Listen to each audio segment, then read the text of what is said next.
सही पढ़ा आपने। रक्षाबंधन की शुरुआत सगे भाई बहनों ने नहीं की थी। तो सवाल उठता है कि रक्षाबंधन की शुरुआत तो फिर किसने की थी, और ये रक्षाबंधन की शुरुआत किस युग से हुई है। तो रक्षाबंधन का इतिहास जानने से पहले हमें रक्षाबंधन शब्द का अर्थ या मतलब पता होना बहुत ज़रूरी है। रक्षाबंधन शब्द का अर्थ या मतलब होता है दायित्व, सुरक्षा और देखभाल। मतलब जो भी आपको रक्षा बांधेगा, आपको उसकी दायित्व, सुरक्षा और देखभाल की जिम्मेदारी आपकी हो जाती है। इस त्यौहार से संबंधित हमारे ग्रंथों और पुराणों में भी बहुत सारी कथाएं हैं। उन्हीं में से एक कथा है राजा बलि। ज्ञानी राजा थे और भगवान विष्णु के अनन्य भक्त भी थे। राजा बलि के दरबार में जो भी भिक्षुक या मांगने वाला आता था, वो कभी उनके दरबार से खाली हाथ नहीं जाता था। वह जो भी मांगता था उसको वो जरूर मिलता था। एक बार राजा बलि एक यज्ञ का आयोजन कर रहे थे।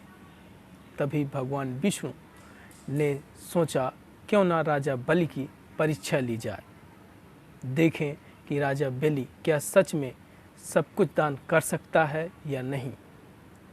तो उसी यज्ञ में भगवान विष्णु एक वामना अवतार या छोटे कदकाठी के ब्राह्मण का रूप लेकर के राजा बलि के दरबार में पहुंचते हैं और राजा बलि के दरबार में पहुंचकर राजा बलि से 3 पग भूमि दान रूप में मांगते हैं। राजा बलि कहते हैं कि हे ब्राह्मण, आप और भी कुछ मांग लो। तो वो ब्राह्मण कहते हैं मुझे सिर्फ 3 पग भूमि ही चाहिए। तो राजा बलि कहते हैं आप जहाँ भी चाहते हो वहाँ आप 3 पग भूमि नाप लीजिए।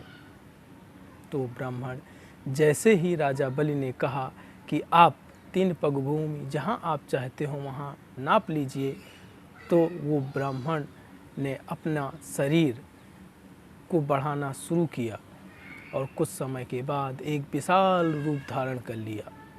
और इतना विशाल कि एक ही पग में उन्होंने पूरा आकाश और दूसरे पग में पूरी पृथ्वी को नाप डाला। अब तीसरा पग कहाँ रखें?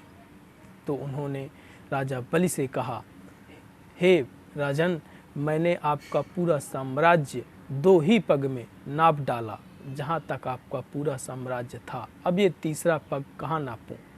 तो राजा बलि समझ गए कि ये कोई सामान्य ब्राह्मण नहीं, ये साक्षात भगवान विष्णु हैं जो मेरी परीक्षा ले रहे हैं। तो इस पर राजा बलि ने कहा, तीसरा पग में आप मेरा पूरा शरीर नाप लीजिए।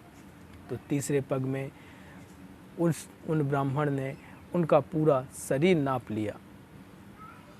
इस दानप्रीता को देख करके वो ब्राह्मण जो भगवान विष्णु का रूप धारण करके आए थे, वो विष्णु रूप में आ जाते हैं और राजा से बोलते हैं, मैं आपकी दानप्रीता से प्रसन्न हूँ, आप मांगिए, आप क्या मांगते हैं?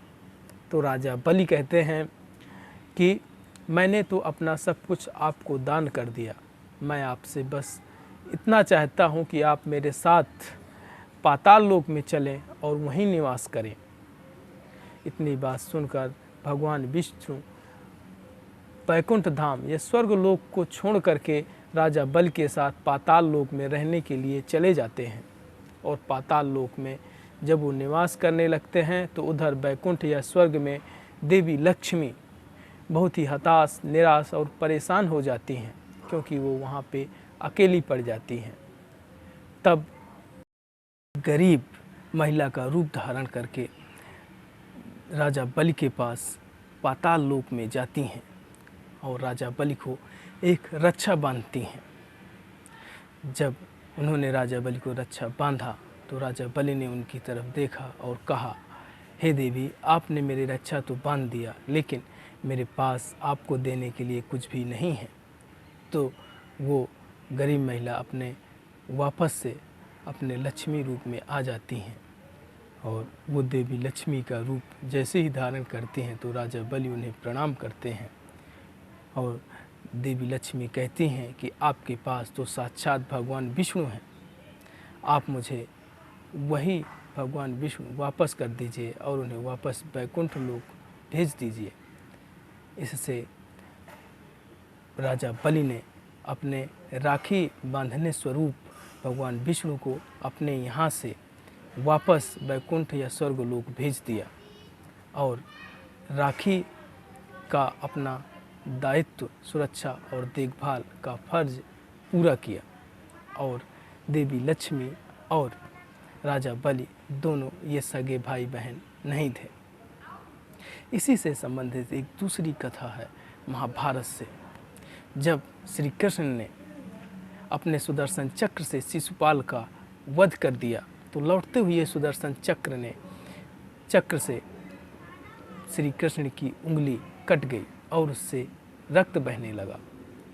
रक्त बहता देख द्रौपदी श्री कृष्ण की तरफ दौड़ी आई और उसने अपनी साड़ी का पल्लू फाड़ करके श्री कृष्ण के उंगली या हाथ में बांध दिया। और जब श्री कृष्ण के उंगली या हाथ में उन्होंने अपने साड़ी का पल्लू फाड़ के बांधा, उस समय श्रावण पूर्णिमा का दिन यानी रक्षाबंधन का दिन ही था। इस प्रकार भगवान श्री कृष्ण ने द्रौपदी को वचन दिया कि मैं आपके एक एक धागे का ऋण जरूर चुकाऊंगा। और तब ही जब चीरहरण हुआ तब भगवान श्री कृष्ण ने द्रौपदी की लाज बचाई थी और अपने एक भाई होने का दायित्व, सुरक्षा और देखभाल का फर्ज भी पूरा किया था। कुछ लोग मानते हैं कि ये हुमायूं और कर्णावती से हमारे रक्षाबंधन की शुरुआत हुई थी, मगर दोस्तों ऐसा बिल्कुल भी नहीं है।